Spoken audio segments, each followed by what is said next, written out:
Quando alguém faz uma reclamação, quando alguém faz uma crítica, quando alguém aponta um erro, normalmente se sobe um muro, uma barreira, uma parede.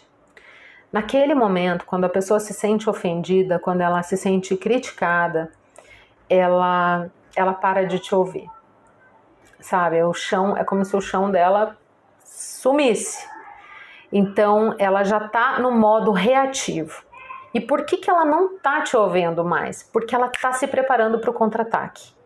Ela está na defensiva, ela já está pensando o que ela vai falar na sua conduta, ou o que ela vai falar para se defender. Ah, mas isso é por causa disso, ou isso é porque você não sei o que. Eu sou assim porque, veja bem, tudo que aconteceu na minha vida. Consegue visualizar isso acontecendo na sua vida, no seu restaurante, no seu negócio? Isso acontece o tempo todo, gente. Isso acontece com a gente também. Quando um gatilho desse é disparado e quando as pessoas nos conhecem a fundo, às vezes, vou dar um exemplo aqui de briga de irmão. Um irmão sempre conhece a fraqueza de outro irmão. Ele sabe aonde atacar. Ele sabe onde está a ferida. Ele sabe como enfiar o dedo ali na ferida e dar uma cutucada ainda. Então, quando irmãos brigam, é bem delicado. É triste porque alguém vai sair realmente muito ferido dessa relação. Isso também acontece com casais, porque o marido sabe o ponto fraco da esposa, a esposa sabe o ponto fraco do marido. E aí tudo uma discussão que não tinha nada a ver com aquilo, a pessoa vai dar um jeito de trazer aquele componente para crítica dela, para dizer, ah, você é assim porque você é assim com tudo, porque você é assim com fulano, blá, blá, blá, e vai trazer aquela coisa terrível ali, e aí vai virar um conflito de verdade, um atacando o outro, um tentando se defender das acusações do outro. E, gente, isso tá muito simples pra gente entender quando você vê de fora, mas quando você tá envolvido no processo, quando tem essa emoção envolvida, fica mais difícil. Eu costumo dizer em treinamento que nunca é o que acabou de acontecer. Muito raro você explode com alguém por aquilo que acabou de acontecer. Normalmente é por uma situação cumulativa, algo que você já vinha aguentando, um comportamento daquela pessoa que, sabe, a gota d'água, que naquele minuto, naquele momento para você foi a gota d'água, e aí você explode com força, e aí você fala, agora você vai ouvir porque eu tenho muita coisa para te falar.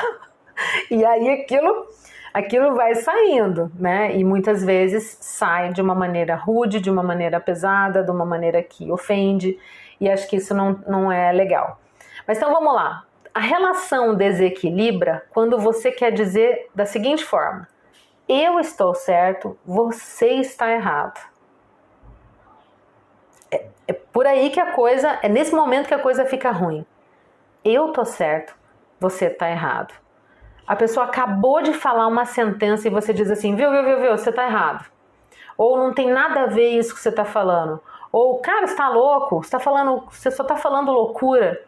Nesse momento, a coisa vai ficar ruim. A coisa vai ficar ruim de verdade. Então, são os comportamentos que dividem, né? Não é o... Vou dar outro exemplo. As pessoas gostam de falar que a gente não pode falar sobre política, sobre futebol, sobre religião, porque isso divide as pessoas. Eu acredito que não. Com o conhecimento que eu tenho hoje, não são esses assuntos que dividem. O que divide é a gente não saber se comportar diante da opinião do outro. Sabe? Não saber ouvir aquela opinião e entender que você não precisa concordar.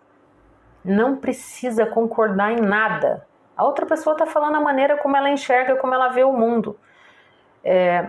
A discussão saudável é quando você escuta, faz uma contribuição, ou quando você diz assim, olha, eu não penso assim. Eu penso assim, assim e assim. E aí a outra pessoa talvez reconsidere, talvez você também reconsidere e talvez a coisa evolua, sabe? Do tipo, essas duas pessoas saiam dali com outro entendimento, ou pelo menos percebendo que existem outras perspectivas, que existem outras leituras daquilo.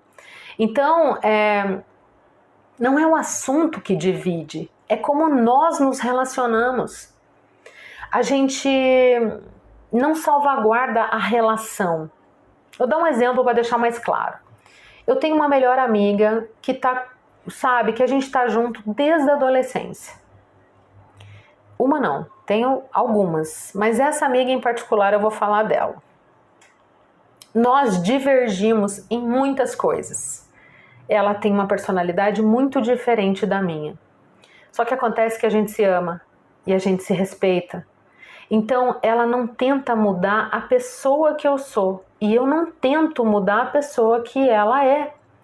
Quando a gente tem esse tipo de discussão contrária, por exemplo, eu penso de uma maneira, ela pensa de outra, eu escuto a opinião dela e muito embora às vezes seja difícil para mim e deve ser difícil para ela também ouvir a minha perspectiva da coisa, mas a gente prioriza a nossa relação.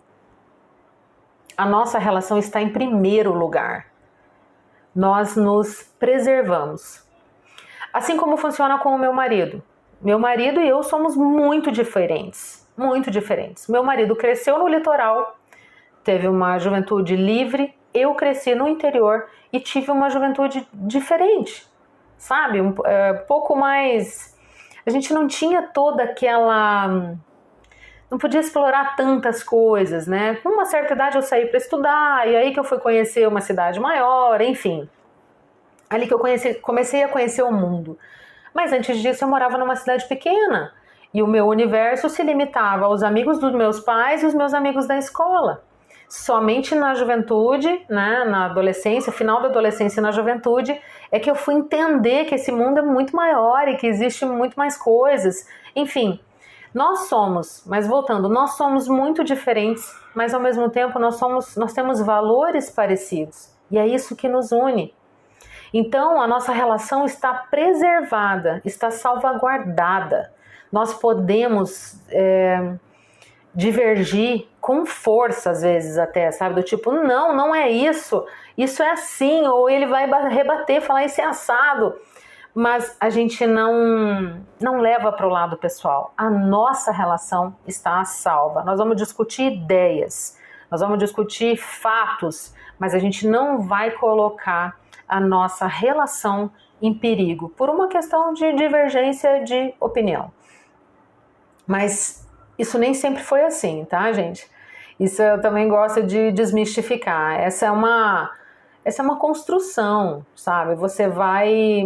aprendendo, você faz um curso aqui, você faz outro curso ali, são quase 20 anos conduzindo um negócio, então você começa a entender um pouco mais da natureza humana, você quer se entender, se conhecer, para depois você entender melhor as pessoas que estão contigo, porque eu falo também constantemente isso, que você não faz nada sozinho, né? Você é empresário, você precisou convencer algumas pessoas a entrar dentro desse barco com você, e essas pessoas precisam remar na mesma direção que você, e elas precisam ter o mesmo ritmo que você, porque senão esse barco, em vez dele ir para frente, ele vai ficar, sabe, em círculo, rodando, porque tá cada um remando para um lado e não tem uma direção.